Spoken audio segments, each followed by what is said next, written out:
geared toward the young people today.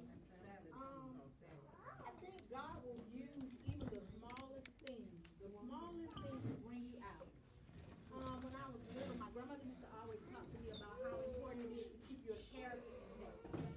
And so one of the things she taught me was not to be selfish.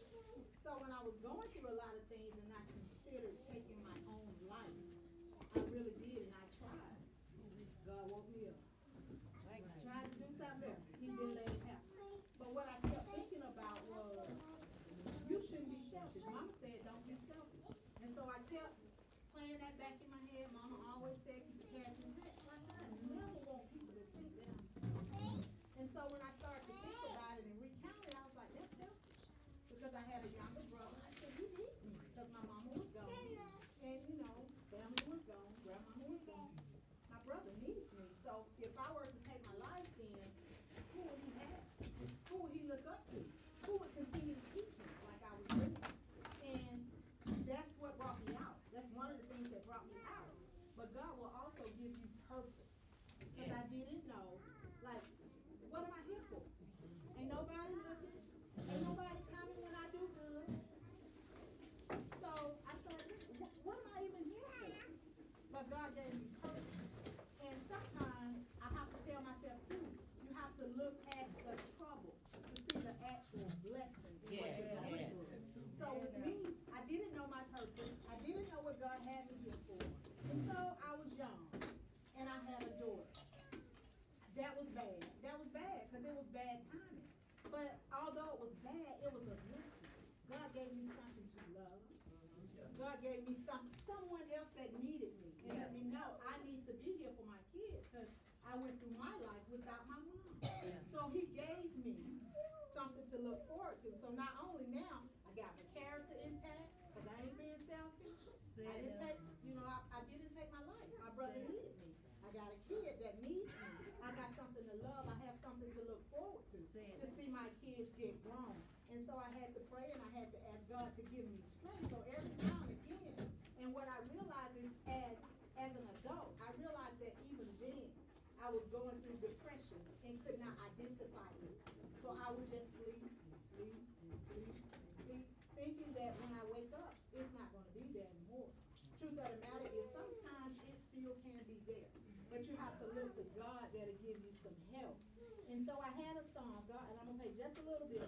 God gave me a song, and I used to put that song on repeat, and put it on repeat, and put it on repeat. And when I started feeling crazy, so that's what I identified, well, just out of myself, or wanting, or even having the thought of being selfish again. And God gave me this song. And the last thing I want to leave with you before I play a little snippet of this song, nothing in this world, on the other side of this world, that you can do to possibly separate you from the love of God. Amen. God loves you. He cares.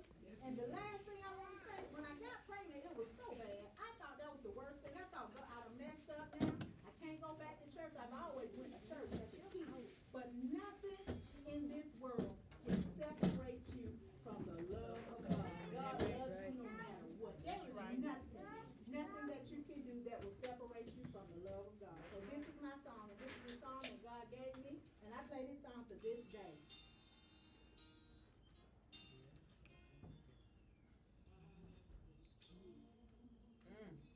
Yes.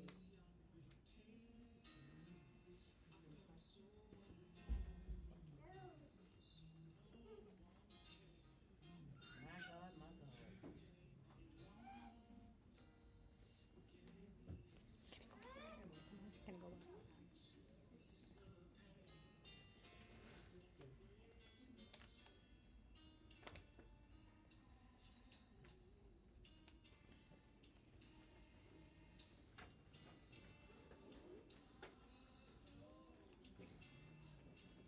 So guys, find your song.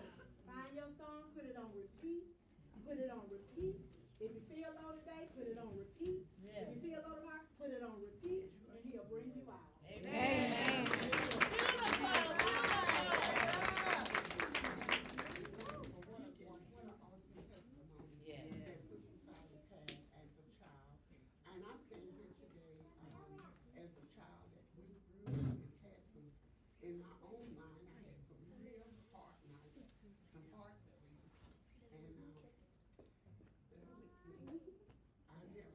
shared it.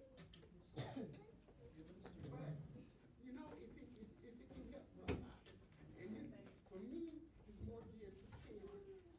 You know, I had a wonderful mom, and I have a wonderful mom. She was a single mom, and she did the best she could with 6 children. Actually, 6 children, but she raised 5 because my sister, my grandmother had her at the time. But I want to tell you my journey. My mom would sit me down. It's more for the parents, listen parents. My mom would sit me down, and she would try her best to teach me. She would do everything she knew to do. She would tell me words over and over and over. She would constantly say it, and it seemed like for me, it just didn't resonate. Seemed like I couldn't get it. It wouldn't come out. I knew it, but it was as though I was locked in. And, you know, being an older person, and my mom, she had that iron hand. So in her mind, she thought, well, if I just keep, you know, being hard on her and beat her up or whatever, she'll get it. It didn't happen like that. That's not the way it happened for me.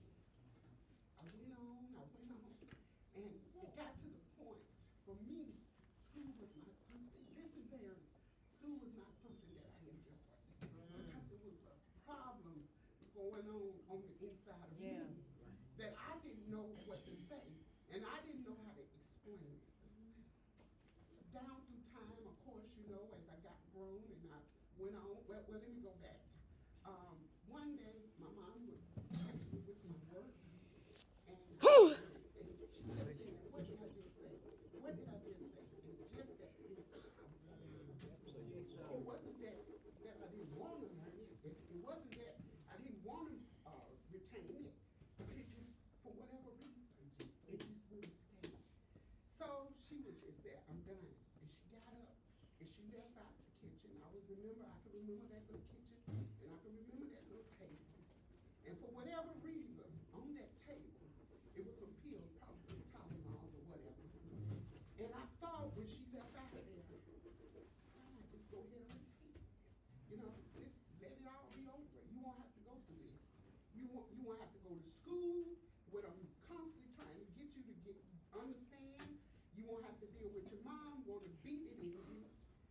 And I just decided, well, you know, it can be all over. Nobody knew this. None of my family knew what I had decided in my mind. But somehow or another, between me making up my mind to do it and to not doing it, one of my siblings walked in the kitchen. And when they walked in the kitchen and the tears was rolling, they didn't know.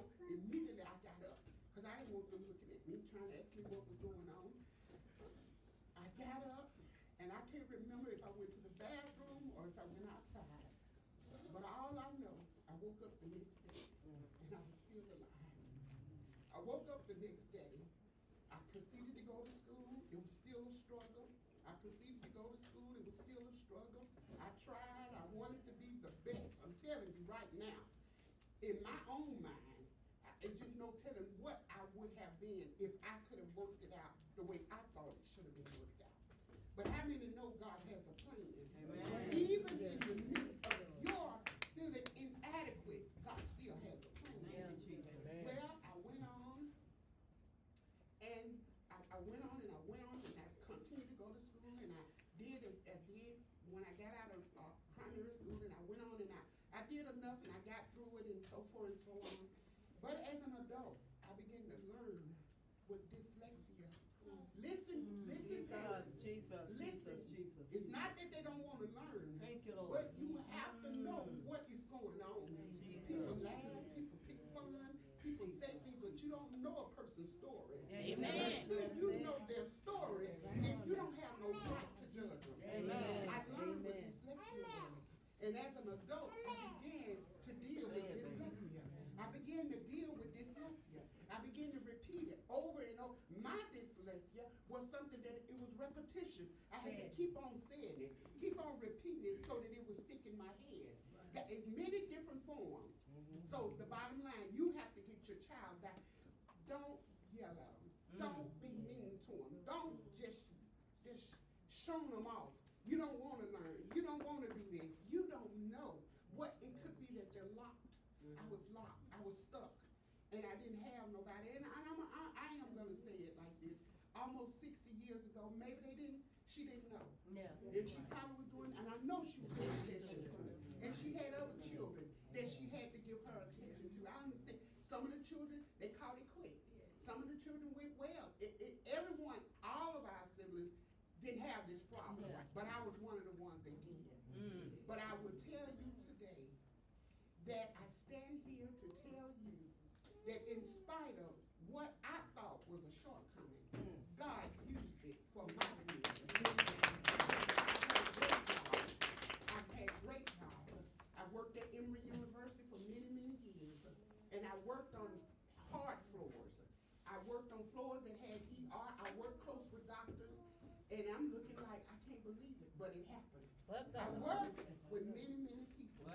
Not only did I work with many people in the different hospitals and the nursing homes and different places that the Lord allowed me to work, I even sat down and I worked with millionaires. Yes. I'm here to tell you, I did.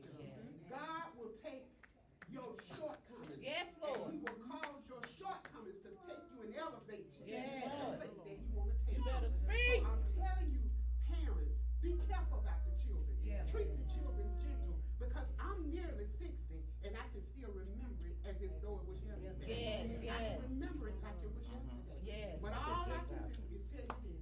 One day, God told me, I'm going to teach you. Thank you, I'm Lord. going to teach you everything you need to know. Thank you, Lord. I'm going to bring it to your memory, and when you need it, it will come out. Yes. And today, I can tell you that there is nothing that Sister Sherry can't do if I All make right it with now. my mind. Hallelujah. They saying, regardless about your humble beginnings, just know God will take you places you never imagined.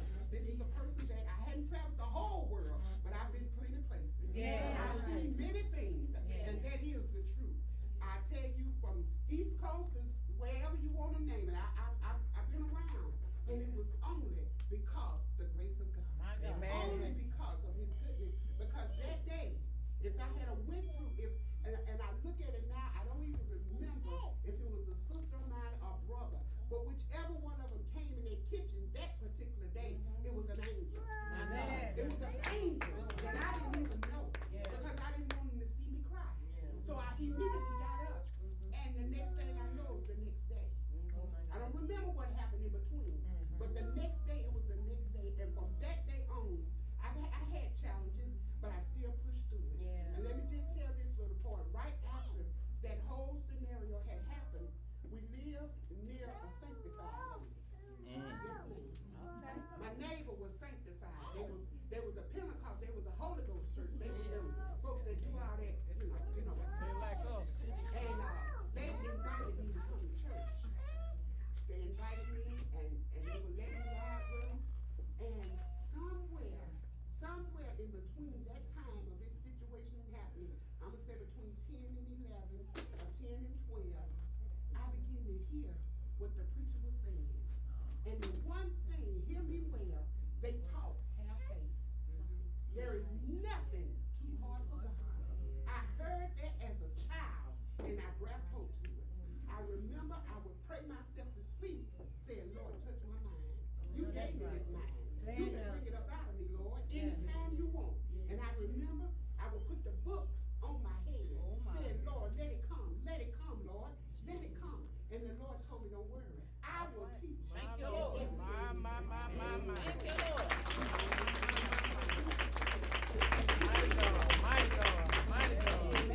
Mighty God. You know, one of my favorite scriptures, Revelation 12 and 11, it says they overcame by the blood of the Lamb and the word of their testimony. So we thank God for those testimonies. Amen. I'm here to introduce our speaker on this evening, Miss Molly Abroquois. She's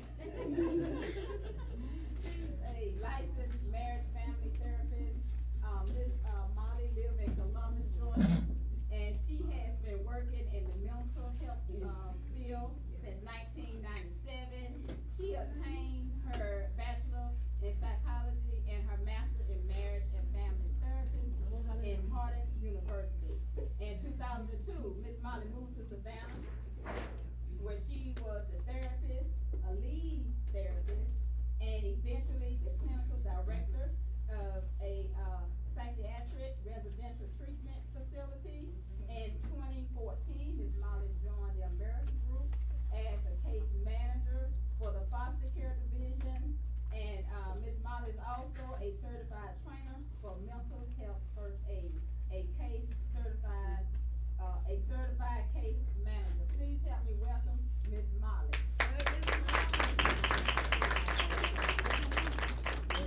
All those testimonies. I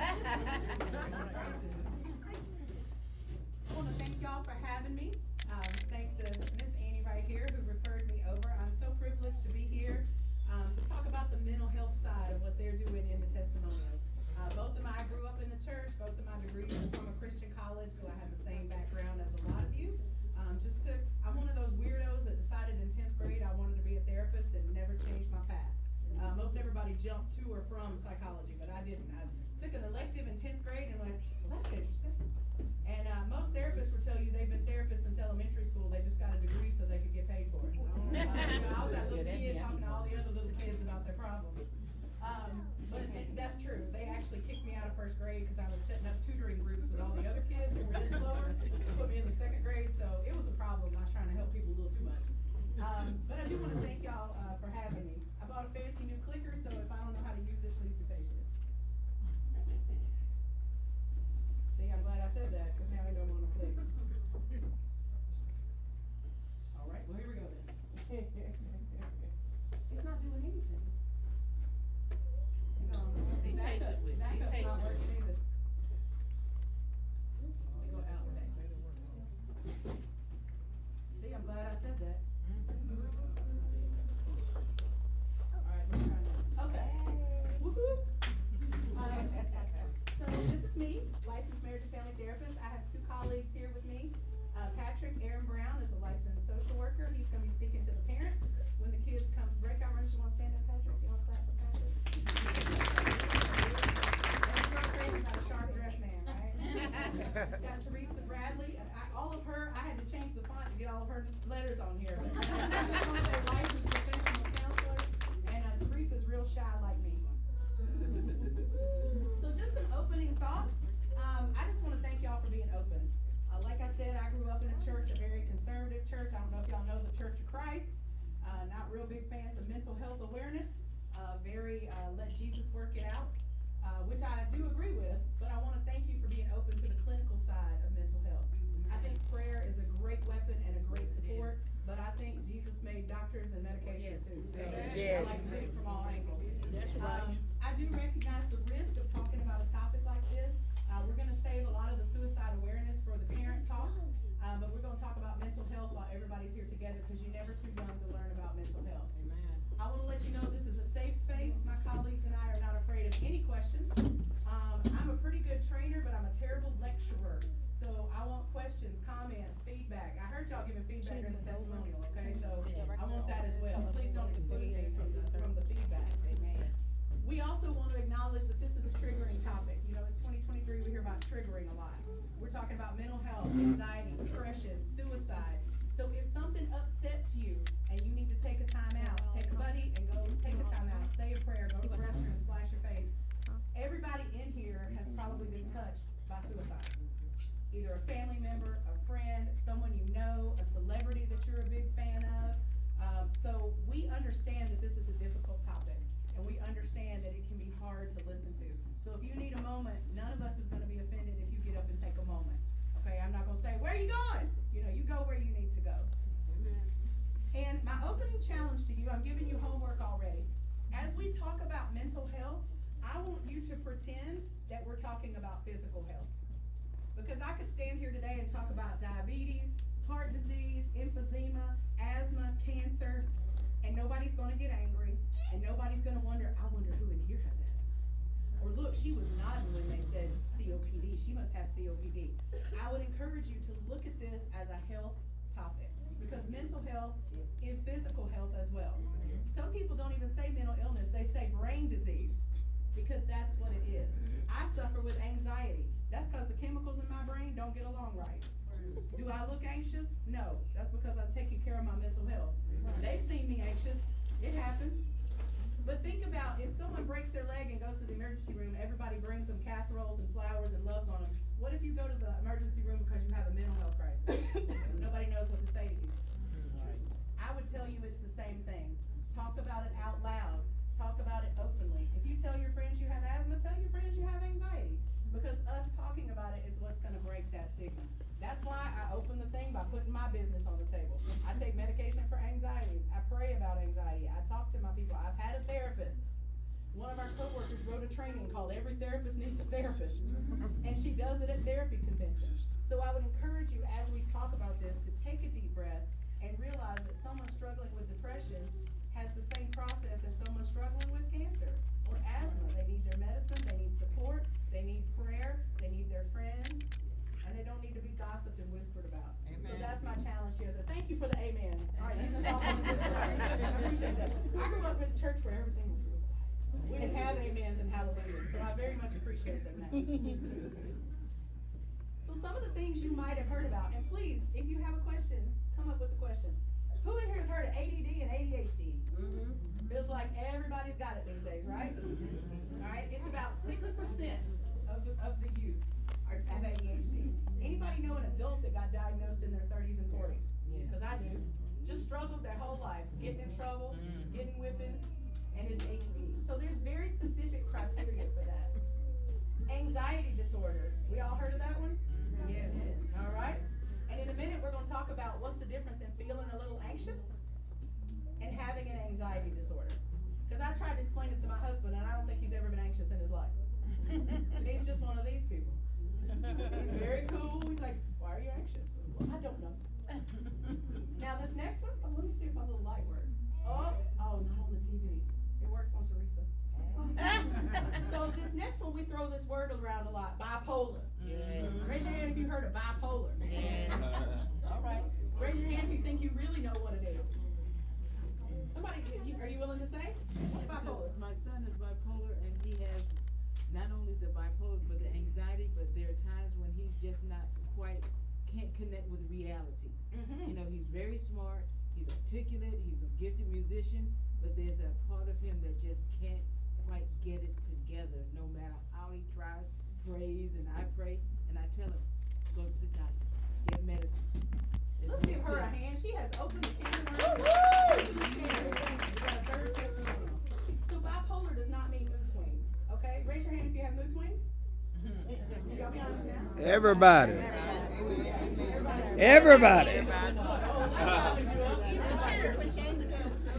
So here's the mood swings, okay? This is a normal part of human life.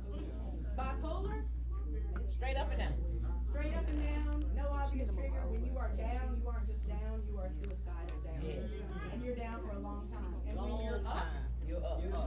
you up. You can't string your thoughts together. You're spending all your money. You're making poor choices with your body and your money and your car. And you can't, like you said, you can't calm it down the racing thoughts. So I would challenge you to stop using the word bipolar in a casual way. Because our society does that. Girl, why are you being so bipolar? Well, how do you think that feels to someone who is bipolar? All right now. All right now. It's kind of like we don't say the R word anymore. Y'all know the R word I'm talking about? Okay, let's put bipolar in that category. If you don't know what the R word is, get somebody to whisper it to you, because I'm not gonna say it. Depression. Depression is the same thing. We all get blue, we all get sad. Depression is clinical. It is long-term. It is feeling worthless, hopeless, and it's much more common than people think. Eating disorders. Yes. Very common in all ages. Used to be thought of as a girl's disease, but now boys get as much peer pressure and bullying as girls do. Yes. Especially boys who play sports who need to be in certain weight categories may struggle with eating disorders. Psychosis. All right, there's another word we throw around, psycho. Yep. The technical reason for psychosis is out of touch with reality. Yeah. So not knowing where you are, who you are, having hallucinations. So again, the word psycho is something we don't want to throw around. Why are you being so psycho, little boy? Okay, these are words I used to use growing up. Oh, he's weird, he's psycho. As a therapist, I'm much more careful with those words. And then substance use disorders, which Miss Teresa is our house expert, and she's gonna be talking about that in a little bit. I'm not saying she's a substance abuser, I'm saying she's trained in that. Teresa's gonna give her testimony. So, how do you know if it's a mental illness or a disorder? So, talking to the parents now, how do I know if my rambunctious, unpredictable, hyperactive, mopey child who keeps slamming their door and won't talk to me has a mental illness, or if they're having a normal adolescent development? You better come on now. I'm coming. I'm coming fast as I can. So you look at context, okay? Is your kid getting bummed out when they only go to math class, or are they bummed out about all of school? I'm so glad you spoke about school. Is your kid getting angry when Uncle Bobo is over, or are they angry all the time? Are they anxious when? Yes, you have a question? Were you stretching? Okay. She's like, uh-oh. Stretch down here. So you want to look at context, even with hyperactive kids. If they're only hyperactive in one class, then it's not ADHD. Okay? If you're only depressed on Tuesdays, that's not depression. If you're only anxious when you drive, that's not an anxiety disorder. Okay? So to be a disorder or an illness, it has to happen in multiple environments. So maybe I had a car wreck, and that's why I don't like to drive. That's not an anxiety disorder, that's called post-traumatic stress. Or normal reaction. Okay? But let's say I love going to movies, and now I'm too anxious to go to movies. So it's getting in the way of things I love. Your kid loves football, but they're too sad to go to football, then you want to look a little closer because it's getting in the way of things that you love. So context. You want to look at severity. Remember we talked about normal mood swings? Yes. Then you got these. Okay, so you want to look at severity. So when I'm sad, do I eat a pint of ice cream and take a nap? Or do I sleep in so much I lose my job? One is sadness, one is depression. Okay? When I get anxious, do I feel a little nervous? Or do I sweat and faint and think I'm having a heart attack and go to the emergency room? I'll give you a secret. Everybody with an anxiety disorder has been to the ER at least 3 times for an EKG. Because that thing feels like a heart attack. Okay? So if I'm getting nervous for no reason, because sometimes that hits you in the shower, standing in line at Target. So if I'm so anxious, I'm at the hospital saying, I think I'm dying. That's not anxiety. That's an anxiety disorder. So you're looking at context and severity. And then you're going to look at duration. Man, I've been anxious for a couple days. Well, maybe it's finals week. That's normal. Okay? Is it normal to get anxious before a school test? Yes. Is it normal to freak out and cry for 9 days because you got a test at the end of that 9 days? No. That is duration that you want to look at. And you want to explore. And you never want to say to somebody, what are you so nervous about? Calm down. That's another one my husband doesn't understand. No, never in the history of calming down has a woman calmed down for being told to calm down. Am I right? You're right. So, you know what? Here's some groundbreaking information for y'all. Teenagers and children, are y'all ready for this? Now, this is groundbreaking. Are you ready? Teenagers and children, also people. Yeah, they are. Yeah, they are. How about that? I won't even charge y'all extra for that. Also people, also human beings, also don't want their feelings poo-pooed and dismissed and ignored. That's true. Because imagine, you're 6, you have the same feelings you have at 60, but you got no power and not the words to express it. So if your kid's acting a little weird, don't punish them, talk to them. Like you said back there, talk to them. Yes. Teenagers, y'all are people. Did y'all know that? I saw a comedian once. He saw a father and a 3-year-old kid at the zoo. The kid had a balloon. They're walking along. The kid's balloon floats off. And the dad goes, and the kid just melts down. And the dad goes, calm down, it's just a balloon. Shut up, calm down. He said, I wanted to go over and grab that man's wallet, And buy another balloon. tie a string to it, And let it go up. and let it go and see what he does. It's just a wallet. That balloon is all that little boy had. Yes. Honor his little feelings, bless his heart. Yes. Oh, it's just a wallet. You can get new credit cards. Right. Okay, children and teenagers are people too. So context, severity, and duration. Don't ignore signs of a mental illness, but don't diagnose one if someone's just having a hard day. Yeah. Okay? So this might blow y'all's mind a little bit, and this information comes from Mental Health First Aid, which is something I'm certified to teach. half of all mental illnesses begin by the age of 14. So half of the people who will have a mental illness at any point in their life, they have the symptoms by age 14. 14. 3/4 by the age of 24. So these are just averages. The average age for anxiety disorder, not nervousness, but the disorder, shows up 11 years old. 11 years old. And y'all have seen these anxious children. They are hypervigilant, they're jumpy, they're nervous, and it may not seem to be for any reason, but it is for reason. So what do you gotta do? There you go, talk to them. Hey, I can't call with no response. Eating disorders, 15. Substance use disorders, age 20. Now, the use of substances will start a lot younger. So we're talking about when it's a disorder, when it is significantly impairing their life. Average about 20. Schizophrenia, which we hear a lot about, they always make movies about schizophrenia, 23. So I have a friend who has 9 siblings and a schizophrenic father. 4 of her siblings are schizophrenic. She is also a therapist, and she said she held her breath from 18 to 22 because she truly did not know if that gene was going to pop out for her. So someone with no history of mental illness whatsoever, if they have the genetics for schizophrenia, can pop up 21 to 23. Bipolar, 25. Now, we know a lot of young people with depression, right? Yes. Why is the median age of onset for depression 32? Not so. Can't be correct. What'd you say? I said that can't be correct. What It you is. choosing It actually doesn't, that's the median age that it shows up. Oh, show up. I wish I had $100 to give the person who guesses why. Anybody got a guess?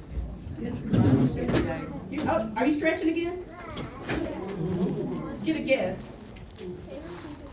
Yeah, how come the average age for depression is 32 when we know so many young people who are depressed?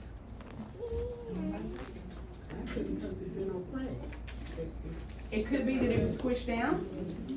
The reason they taught us for this is that for every teenager who's depressed, you got somebody who never was till they were 40 or 50. Okay? You want to say? Go ahead.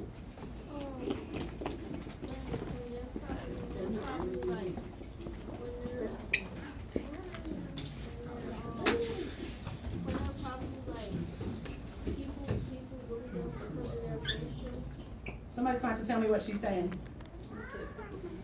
I think I heard it say people looking at them because of their facial. They don't know it because of their facial expression. Oh, People from their don't facial realize it expression. sometimes because of their facial expression. Oh, the that way people they hide it. express Yeah. Okay, that's also true. The main reason for this, the reason the median age is 32, the reason that's the average, is a lot of people don't experience depression until retirement.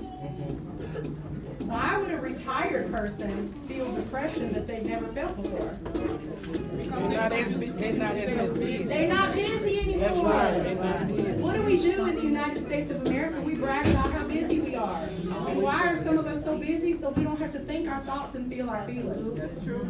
Okay? So when I worked in a psych hospital, a lot of my patients were 65, 67, 70 years old. They had never struggled with depression because they had ignored it. What also happens at that age? Kids move out, people get divorced. We stay together for the kids are all in college, we done. Spouses die, friends die. Of course, I've lost so many friends, it's ridiculous, and I'm not 50 yet. But on average, around that age is when you start losing people. Parents are gone, siblings, you're losing siblings. So because so many older people have a diagnosis the first time at 65, it pushes our middle age to 32. Wow. Okay?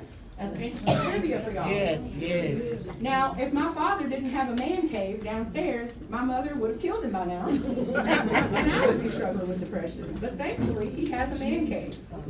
That has saved their marriage. So now we're gonna talk about, this is for y'all kids. This is what's normal with adolescents. Okay? These are what things are not mental illness. Changes in hormones, increases in height and weight. Boys, I feel bad for y'all. Y'all's feet grow first and then everything else catches up. That's why they fall down so much. That's so true. Girls, we know what the changes are. We know how much attention those changes get, whether you want that attention or not. Okay, that can lead to some depressed feelings, but not necessarily depression. They're learning to think. Now, they don't act like it, but they're learning to think, right? Teenagers are thinking a lot more than we think they're thinking. Yes, they do. They are thinking. They might not can express it, or they might not trust us to express it, but they're sitting with their friends, they're thinking. They are trying to figure out the world and what their place is in it. And believe it or not, they're using more logic. Now, as adults, we don't always see that, but the things that children and teenagers are doing make sense to them. They're not looking at it the way we look at it, but they are using logic to make a decision. Yes. Okay? They're forming their own beliefs. Yes, they are. And look what else is normal, questioning authority. Yes. Oh. Yes, yes. Now, can we set some guidelines on how to do that appropriately? Yes. But 16 is too old for "cause I said so." Now, that's my opinion. This is my soapbox. "Cause I said so" is not really a satisfactory It answer. sure isn't. Because what we do a lot with children and teenagers is we expect them to behave like adults and behave better than us, but still mind us like children. So is that an adult and you want them to get a job and buy a car and help pay the bills? If it is, then they deserve an explanation for the rules. Yeah. Or is that a child? So we have to decide, are they children, are they adults? Say it now. But my pet peeve working in a residential facility was staff members cussing each other out and then punishing the kids for cursing. Yes. Ain't that something? And don't we expect them to get along and not gossip and be kind and then be nasty to each other? Okay? So they are watching everything. They also have a heightened focus on physical concerns. That's why one of the signs and symptoms of depression is poor hygiene. Yes. Because teenagers' vain is all get out. I know that. Boys and girls, it's how you look. Everybody wants to look nice. So, shifts mood quickly. Does that mean they're all bipolar? No. What kind of mood shifts do y'all see, teenagers? Who wants to speak up? Are y'all moody? Who will admit they're moody? Look, I see some smiles, but only one brave hand. Bless your heart. She's like, that's me. Up and down. Did you want to say something? Go ahead. No, you changed your mind? I'm going to get you up here with me in a minute. They feel more intensely. Everything is huge. Yes. When I teach my mental health first aid class, I talk about this day in 7th grade where there was this boy named Chad. And we're Facebook friends as of this week, which is funny because he doesn't know I'm still a little mad about this. I'm 48 years old. This was 7th grade, okay? I was 12. So Chad heard me tell one of my girlfriends that I had a new trampoline because my siblings are a lot younger than me. My parents got them a trampoline. Chad said, cool, I want to come jump this afternoon. Chad was dreaming. I said, okay, Chad, come on. Chad didn't show up. He's still mad. That was 36 years ago, y'all. But I was 12, and I was chubby, and I was a nerd. I mean, I got along with everybody, but I wasn't cool and I wasn't popular. The popular kids would talk to me because I'd help them with their homework. But Chad was on the football team. Chad was coming over. He didn't come over. When you're 12, that is devastating. I bawled my eyes out for hours because Chad did not show up. I ought to tell him this story that I'm still mad about it. He might be like, Go ahead, why not? I should. He can't come over now. George ain't having that. Yeah, my husband wouldn't like that. My friend Chad, my husband wouldn't care. We're getting a trampoline? He's not as jealous as he should be. So, increases in risk-taking and impulsive behavior. See, this is why we think they don't think. They're thinking, they're just not thinking like us. They're invincible. Teenagers, I wasn't sitting around as a teenager like, I hope I accomplish all my career goals before I contract a terminal illness. No, I'm like, whatever. What do you mean I gotta wear my seatbelt? What do you mean? I mean, and my friends were a lot dumber than me. Okay, so can you set rules? Yes, but it is normal that youth and teenagers are getting, and why are they taking risks? Because they're trying to feel out the world. They're trying to feel out the world. Social changes. They may look different one week because they're trying out a new clique. Or they may act different this week because they're trying out a new clique. They're trying to find their place. Increase in peer influence. You know whose opinion goes way down for teenagers? Parents. That's why the peer group is so important. And that can be dangerous because then you got a bunch of impulsive, moody people taking advice from other impulsive, moody people. But it is normal. Okay? Awareness of sexual identity. So this is where people might, I'm gay, I'm straight, I'm this, I'm that. Everybody's thinking about it. It's in the media. It's everywhere. These conversations are happening. And they're learning to manage relationships. So even more important than romantic relationships, because about 1 person out of 1,000 marries their high school sweetheart. Okay, the rest of us move on. I mean, Chad could have married me, but whatever.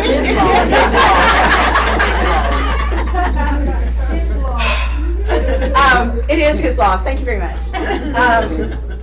They're learning to manage friend relationships. Yeah. And those friend relationships shape you. Because sometimes you have to have a lot of bad friends before you can find out what a good friend is. Now, I will say for me, I'm still trying to learn how to be a better friend and make better friends. I'm still cutting dramatic people out of my life. And I've done pretty good at that. Raise your hand, adults, if you're still trying to cut dramatic people out of your life. What you say now? Because some people don't ever get past adolescent development. Some people 75 and they're not done yet. Okay? Well, they're going to have to do that without me because I don't have time for that. So this is important. Remember we talked about context, severity, duration. So typical behaviors, withdrawing from the family to spend more time with friends. Man, I don't want to have family dinner tonight. My friend's having a party. My friends are going to the movies. So that's normal. I'm not saying you have to say yes to everything. I'm not telling you how to parent your children and grandchildren. I'm telling you it's normal for kids to be like, man, my family's not cool. Okay, that's normal. You know what's not normal? Withdrawing from everybody. Right. That's not normal. Severity and duration. If they want to lock themselves in their room for the night, okay. But we're talking about days. We're talking about isolation. Wanting more privacy is different than being secretive. Okay? Everybody as they're growing up wants a little more privacy. My best friend has 12 children. Those kids have never had privacy. Number 5 just went off to college. She only has 1 roommate. She's like, she is so excited. And now she's talking about, I need my own house. And when she goes home for the weekend, she's like, how did I live like this? Because she never had privacy. Being secretive is a little different. Being secretive is very much hiding everything, not talking about anything. And then moving from childhood things to teen pursuits. Everybody seen The Christmas Story? That plays for 24 hours? What did Ralphie get for Christmas? A pink bunny suit. Oh, yeah, pink bunny suit. Was Ralphie too big for a pink bunny suit? Yes. Was Ralphie a jerk for not wanting to wear the pink bunny suit? No, he wasn't. He was not. Now, he could put it on for a few minutes for Grandma, but Ralphie pouting about wearing that pink bunny suit, he's not a jerk. He's moving from childhood likes to teen pursuits. What's the only thing he wanted? Gun. He wanted himself a Red Ryder BB gun. Losing interest in everything and not replacing it with anything else, that's a problem. So my nephew loves baseball. Now he's decided because he has a growth spurt that he wants to play basketball. He is not talented. Okay? Baseball, he's great. Basketball, we are not running, jumping people. Okay? Baseball's fine. My dad used to tell people I had a reader's build. That was my sport, reading. Go ahead and laugh, Teresa. I know you want. So when my nephew stopped playing baseball and went to basketball, is that normal? Yes. Yeah, he got tall. He thought, I'll give it a try. If he stopped doing everything, that is a sign to watch out for. So if your interests change, same with adults. If your interests change, that's normal. If you stop enjoying everything, there's this great word called anhedonia. Y'all say anhedonia. Anhedonia. All right, so hedonism. Have you heard of hedonism? That's the Greek word for all things pleasure. Anhedonia means you can't enjoy stuff anymore. The stuff that used to tickle you doesn't tickle you anymore. Y'all, if I drive by one of these things on the highway and I don't laugh, take me to the hospital because that's my favorite thing in the world. If I don't laugh at one of these things at the car dealership, something's wrong. I've checked out. Questions about typical behaviors. Anybody want to ask if something's normal?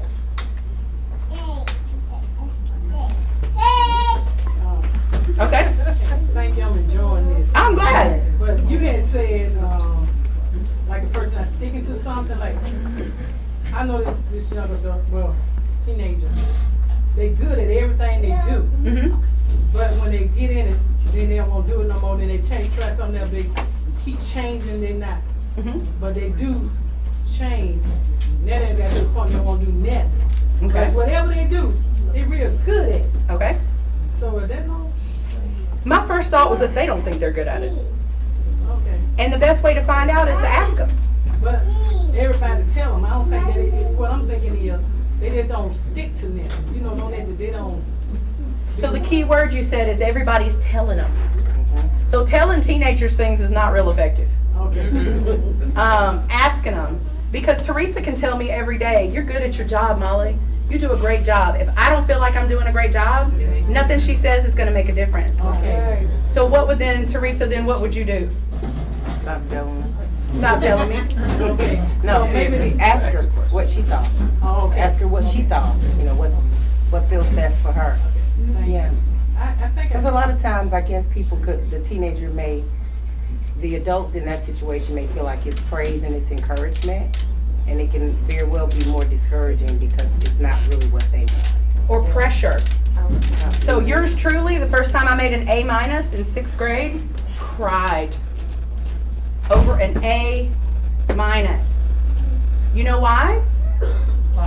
Because I was a perfectionist. And because my dad said if you got a minus, you could have got a plus. Right. Now, he was trying to hold me accountable. My family communicates through sarcasm, so when I say things that they said, it was never said meanly. But I cried, and when I got a B in 10th grade, inconsolable.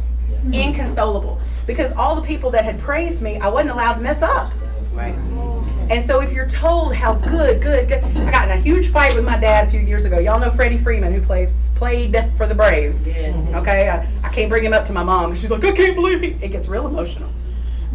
He did like a 60 Minutes or something about his depression and how he became suicidal. And my dad said, that's stupid. He's got everything in the world. How could he want to kill himself? And I took a deep breath and I thought, is it worth it? And I thought, yeah, it's worth it. I said, because he wasn't allowed to make a mistake. The man can't get a strike without being booed by 35,000 people. Okay, depression comes from in here. If you are depressed here, nobody can tell you how good your life is. Right. Okay? So that's excellent. I would say they haven't found their niche yet. Right. Okay, cause that's interesting what you said, because Mhm. the people that's in charge, they always use that person for an example, like, you know, and say they be practicing or whatever, but they don't. They just good. And so they use it for an example, so I guess that they put them on the Which street. makes other kids feel bad. And then, Got yeah. a lot of that put pressure them on that the- child. And that's probably why. Why can't you be like so-and-so? Right. Yeah, Oh, you that's don't not want good. to That's be not like good. What else are teenagers good at? Being whatever you tell them they are. Yes. You want to call me rude? I'll show you rude. All right now. Yeah. Yeah. You want to call me lazy? I'll show you lazy. All right? I've still got that trait. Tell me to do something. Just tell me. Give me an order. Yeah. That's why we got a boss that doesn't give orders. That's why we all stay so long. Thank you. Absolutely. Any more questions? Really? This training that good? Y'all don't have a single question? Yes. Awesome. Very good. Awesome. See, closed mouths don't get fed. Sometimes you gotta ask questions. Your hands up again now. I want you to say your question loud and proud. How do 32-year-olds That's a great question. She said, how does a 32-year-old get depressed? You know what that tells me? Is she's wondering, well, grown-ups got all the power. Why are you depressed? You can do anything you want. So I'm gonna make a long story short. Depression, actual depression, is a chemical imbalance in your brain. So you know how some people are born type 1 diabetic and they don't make enough insulin? Some people are born not making enough happy chemicals in their brain. I have an anxiety disorder, okay? It was diagnosed when I was at a low point in my life. Bad marriage, bad job, poor health. I mean, I'm not the greatest of health now, but I was 100 pounds heavier. And I got on antidepressant for anxiety because I was having panic attacks. A few years later, better job, better husband, better health. Still got me an upgrade. You go there. You go there.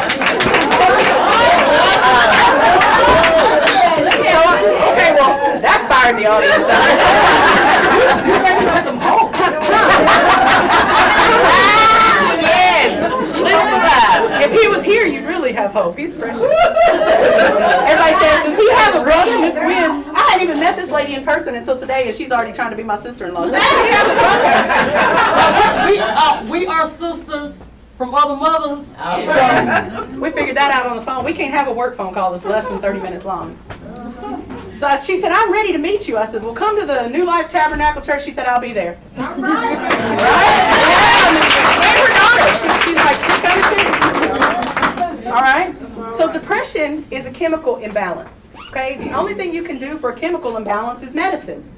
So some people are able to deal with depression without medicine because their chemicals aren't as out of balance. So what happened to me? Life got better. Great job, great husband, great home, no kids to worry about, 2 cats, okay? Life was great. Went to my doctor and I was like, I think I'm good.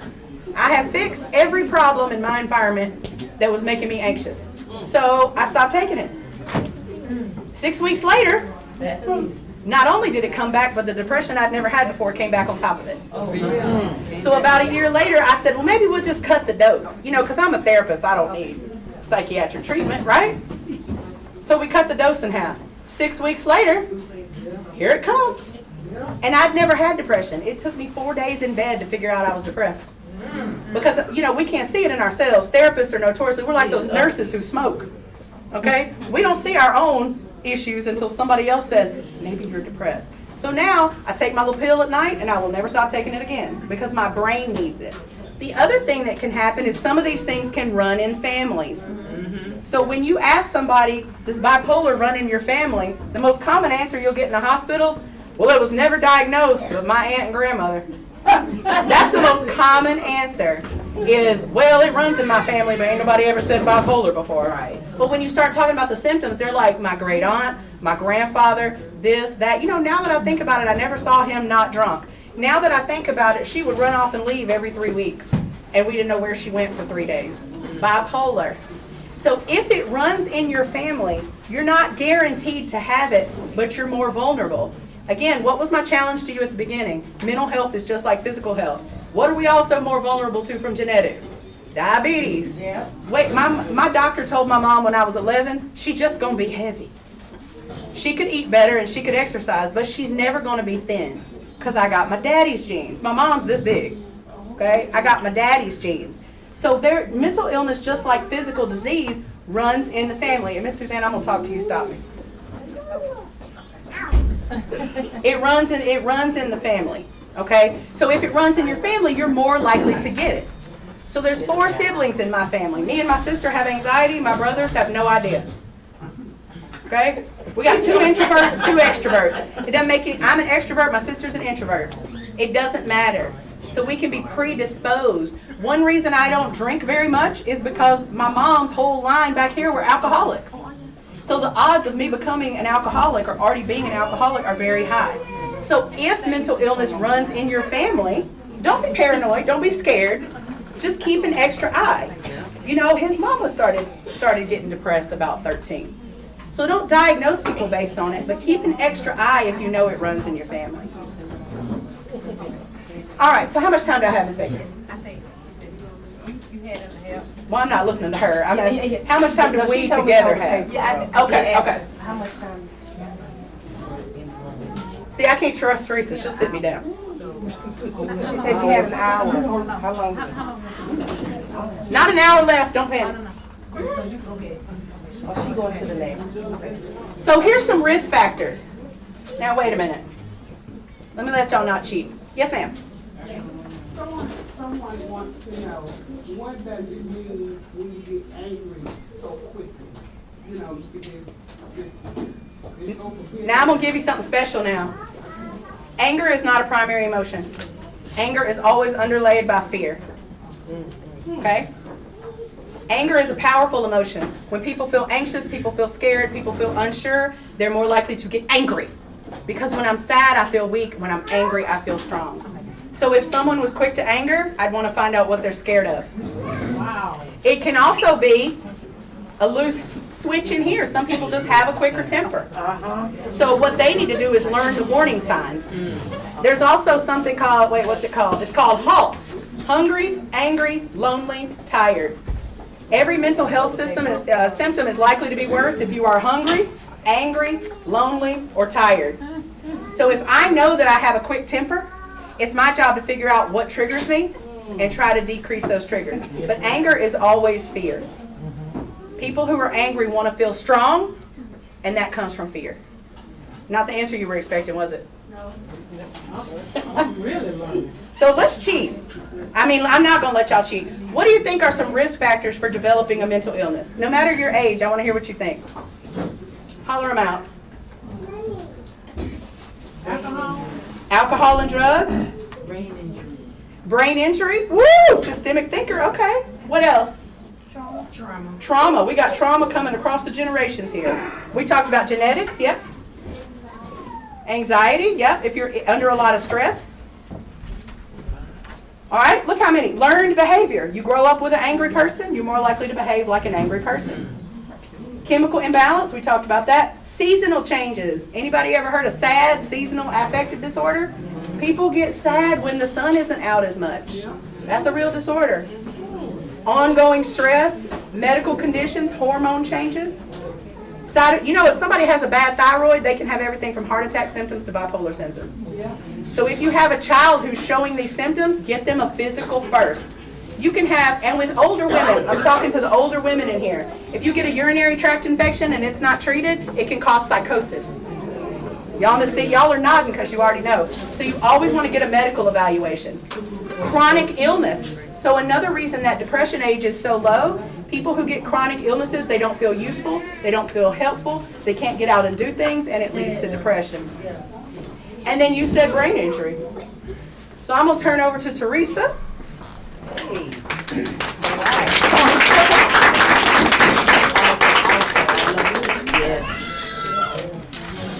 Don't get too excited. I got a couple slides left. All right. Hello. Good afternoon. Thank you guys for being so patient with us. So here's something I would like to do really quick. I want to start here, and I want you to count from 1 to 7, and then start over 1 to 7. 1, 2, Good job, Gwen. 4, Black hoodie, 5. 5, 6, 7 in the yellow. Remember your number, please. 7. Remember your number. Black shirt, you start for me. 1 behind her. Come on, guys. With the blue shirt. 3. Say 3, baby. And your number 4. 5, 6, 7. All right. Table behind. 1. Who's 1? You're 1? Okay. I got 2 people. Reese one. No, she's 1. You go ahead and be 1 right here in the middle in black. You be 2 in the purple, in the pink. Say your number out loud for me. Face mask with the glasses and the mask. Number 2. 3. 3. 4. Journey, you're 4. No. 5 is right here with the big earrings. Green shirt, you're 6. Black, you're 7. All right, baby girl, be number 1. Jump over to this table for me. Got it. 3, 4.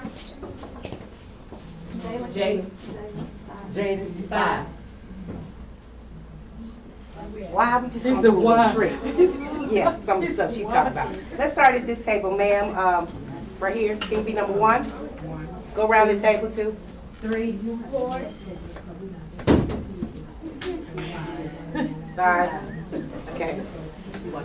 Who's 6 here? 6, 7, 1, 2, 3, 4. You can be 5. 5. You be 6. 6, 2, 3. Did I do good, Teresa? Did okay. All right. If you were number 4, stand up for me. Number 4. I know y'all ain't remember your number. Just stand up. If you called out number 4. So how common are substance use disorders? 1 in 7 individuals, 12 and older. Yes, I said 12. Has a substance abuse problem. So if we were to count all the people in here 1 through 7, it didn't go as great as I would like. There should be more people standing because there are more in the room. But 1 in 7, if we count out from 1 to 7 in this room. Thank you for those that stood up. You can have a seat. And so you will receive another testimony today. Molly made jokes. It was like, maybe Teresa gonna testify. I actually will. I am a military veteran. I served the United States Army. I decided that I like money. So when I signed up to be a parachute rigger. So that means I went to airborne school. It was a bonus, you know. You keep a little extra money if you decide to jump out of a plane. How many of y'all knew something was wrong with me when I decided that's what I wanted? Amen, amen, and amen. Well, one of the things that, and so I did my service, I was stationed at Fort Campbell, Kentucky. I did airborne school in Fort Benning, which is now Fort Moore, Columbus, Georgia. AIT training in Richmond, Virginia. And then I got stationed at Fort Campbell in Kentucky. And one of the things that military, we're known for, we can drink you under a table. You know, because illegal substances is not it. And so one thing I learned once I was assigned to my unit, I always knew that there was a high rate of alcoholism within the military, but in the quartermaster unit, I was a part of 101st Airborne. In the quartermaster unit, that rate of alcoholism was extremely high. Why was it so high? Because we rigged parachutes. We had to jump out of those chutes to make sure that they worked, and I rigged a parachute that you would jump out of, and so your life was in my hand, that you would jump out of, your life was in my hand. And so there was a high rate of alcoholism, and I watched it tear up a lot of families. And who would guess, that's how I ended up becoming a therapist. And then don't add the Desert Storm. Yeah, I'm telling on myself, I'm that age. I was part of Desert Storm. So don't add being sent to war as a part of that. And so, and also we want to talk about those genetic components. So as far as a personal story, I also have a brother. I was born and raised in Atlanta. I'm a Grady baby.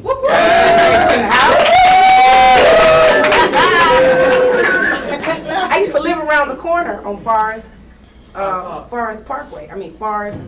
Yeah, Forest Parkway. That road, no, the road back here. John Burr Road. No, off of Hutchins. I used to live right off of Hutchins. Yep.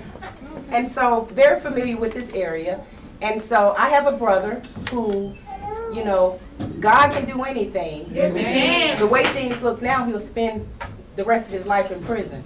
He was an addict. He got caught up into addiction. Another reason I decided to go into this field. So let's talk about some of the common substances. Alcohol, caffeine. How many of us don't realize that we get that morning coffee in the morning? Coffee! Can't get to work. Okay. Cannabis. I want to hold tight here for a second. Marijuana is very commonly used today. It is legal in a lot of states. I want to rewind back to what Ms. Molly talked about with psychosis and psychotic disorders. Schizophrenia, for example. One of the things I studied intensely in my graduate program is the effects of cannabis use on psychotic disorders. Remember that onset of age she said was 23? You ever had a friend say, I don't know what happened to my baby? He or she went off to college and they came back and they just throw it off. They started using marijuana. They may have been predisposed for a psychotic disorder. That marijuana will wake that disease up. If they not ever used it, that disease may have never reared its ugly head. The same way, I have a very close friend that has never drank a drip of alcohol a day in her life. She's a licensed therapist.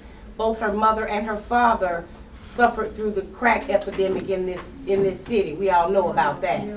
She never drank because she knows she double whammy the chance of becoming addicted to anything she puts to her lips. So we have to be careful about that. And then let's talk about hallucinogens. How many of you know what those are? Molly, you do not. It is a drug that causes hallucinations. How many of you've heard of LSD? Yeah, and that's, you're not hearing a lot of that being used today, right? And then peyote, Native Americans use that in some of their rituals. You probably heard of it from that way. But psilocybin, which is magic mushrooms. How many of you heard of that? Shroom. How many of y'all heard that song, Peaches and Eggplants? I knew the kids were going to raise their hands. I'm talking to the babies. They promote the use of mushrooms in that song. Pay attention to what your children are listening to. And you can't stop it from happening because it's there, but at least be educated about what they're saying. Yeah. Okay. How many of you know what inhalants are? Got a hand back there. You wanna tell me a little bit what you know? Well, I used to work in a grocery, I still work in a grocery store, but there's a chemical in just, say whipped cream. And they Whippets. call it- Whippets. Yeah, they call it whippet. And Yep. so that you can get high from the. It's the can. Yeah. Mhm. So there was a very exclusive high school. Very, yeah, in the empty can, not the air, it's up in the air. I'm getting that, okay then. So, there was a very exclusive high school on the north side of town a few years ago. Kept having problems with their air conditioners. Y'all know where I'm going, right? The kids were taking the loose and going outside huffing the Freon. They take it what now? Taking the air conditioner loose, huffing the Freon. They were complaining about, oh, it's hot in the school, and, you know, of course they wanted to tell the news and make the school officials look bad. But what nobody wasn't telling was that the children were unhooking these units to get high. So they are volatile substances that create a chemical vapor, and they can be inhaled to induce a psychoactive or mind-altering effect. Okay? And so here are just a few examples of some inhalants. Gasoline. Whiteout. Glue. What are some aerosol? Okay, y'all know some stuff. Name a few. I hear some stuff coming out of there. Name a few. I think you got a story. Okay. I see a story. Yeah, I'm gonna come on in a second. Huh? Paint, absolutely. Paint thinner? Paint thinner, yes. You over there Googling. I'm just being Okay. Okay, here, gasoline. All right. What about some gases? And I did hear the whippet earlier. It's the gas from the can that they use. They call those whippets. Very common. Jeez. Would anybody believe that children and young adults are using chloroform? What's that? You can get kidnappers use that to knock you out. Oh, it's a knockout, the date rape. Well, no, not quite. That's CHB. But chloroform is used in surgeries. You know, they put it over your mouth and you can be knocked out. Kids are huffing it just enough to get high. You didn't know that? They getting it. I don't know. I didn't ask. Okay. But this is the research. Wow. So let's talk about another, and I'm sure everyone knows what opioids is. Because they were using nutmeg too. Absolutely. Inhaling the nutmeg. Bath salts. Yeah. When I was teaching at Grady High, they was doing, and we didn't think they had anything, because, you know, and then I kept asking, why these kids got nutmeg? Why would you have some? You ain't cooking nothing up in here. They weren't even going to home making hummus, were they? Right, but that's what it was. They was using nutmeg. Absolutely. Yeah, absolutely. And so when we look at the opioids, you know, of course, that's pain medication prescribed or not prescribed. Percocets, hydrocodone, Oxycontin. They also But good. sedatives, hypnotics, and anxiolytics. How many of you know what those are? Oh, I see a question. Yes, ma'am. I wanna know about NyQuil. About NyQuil? Yeah, the kids, yeah, they get out. I'm about to, I'm It coming doesn't to have that. alcohol anymore. Yeah, they have changed it where it doesn't have it doesn't have alcohol in NyQuil anymore. But what you're talking about with the kids, lean, yeah, they call it lean, but the prescription I remember my doctor prescribing some for me. It has a little bit of codeine in it. It's a cough syrup, so it falls into the category of opioids. So it's a cough syrup. So whereas you can get regular Robitussin, when your doctor gives you the Robitussin, they got a little something extra in it.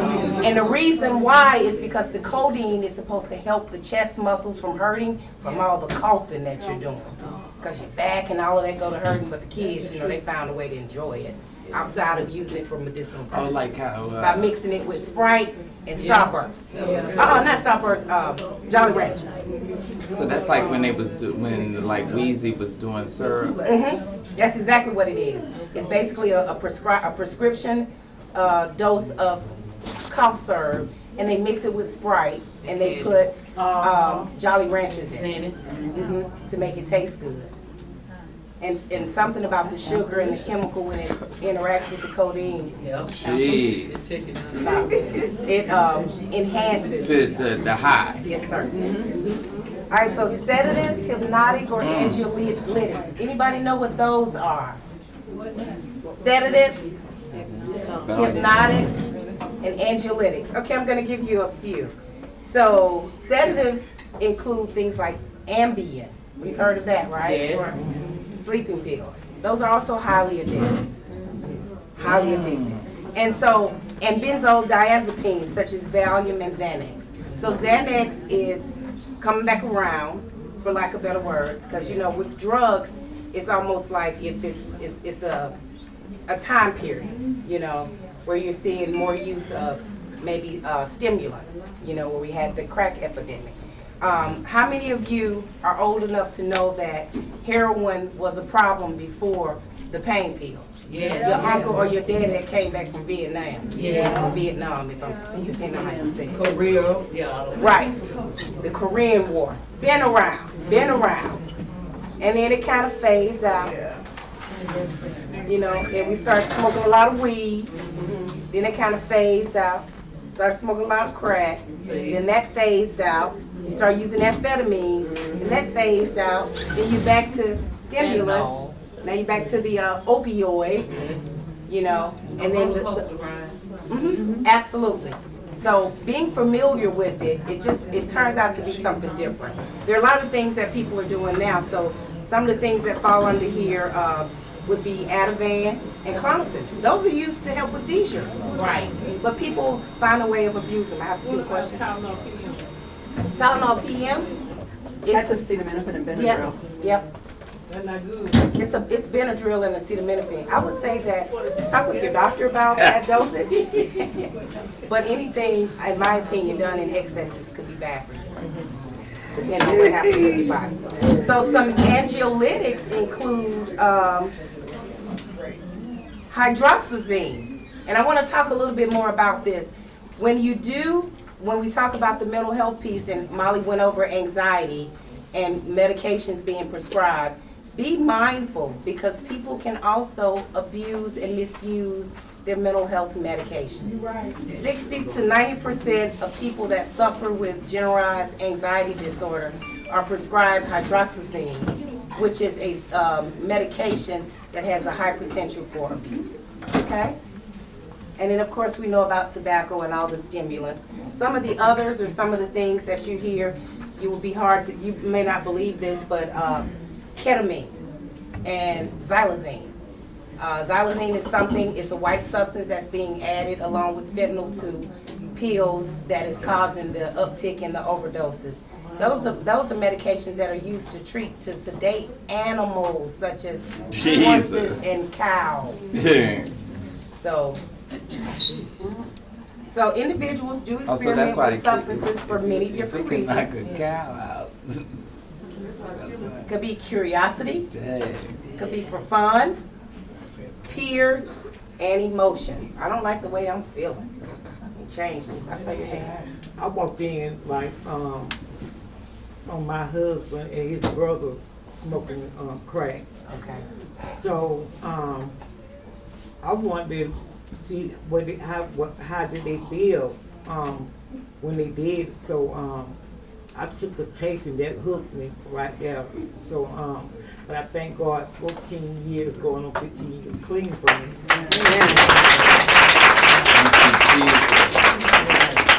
Sometimes I think that I got a problem with, I'm a mental health patient and I have anxiety real bad. And I stay on my meds and I stay talking to my psychiatrist.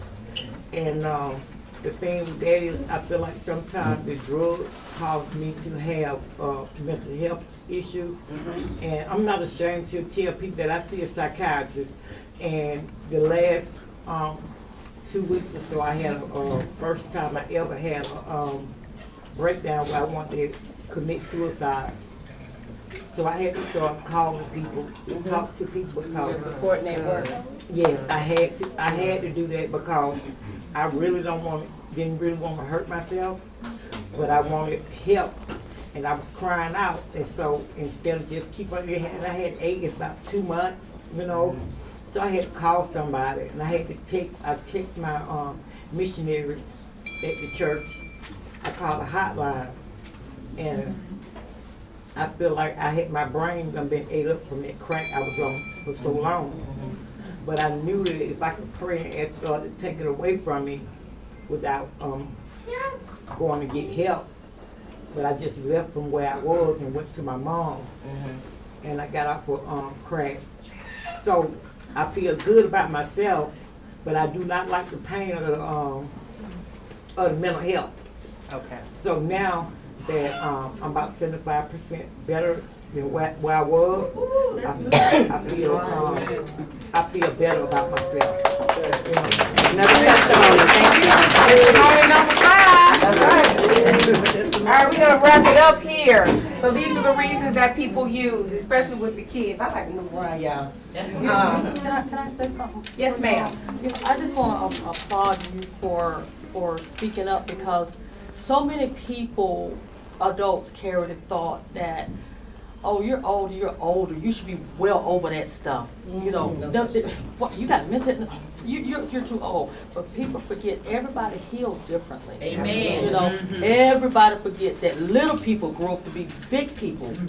And if their mental health is not cared for properly, then we end up in a situation. Absolutely. So I applaud you for Absolutely. Right. And sometimes they can just grow up and be big. Yeah. Still adolescent. Yeah. Grown person body. Yes. And think about that funny comedian that play all those kid movies. That's Adam Sandler. All right. Individuals experiment with substances for different reasons. Curiosity.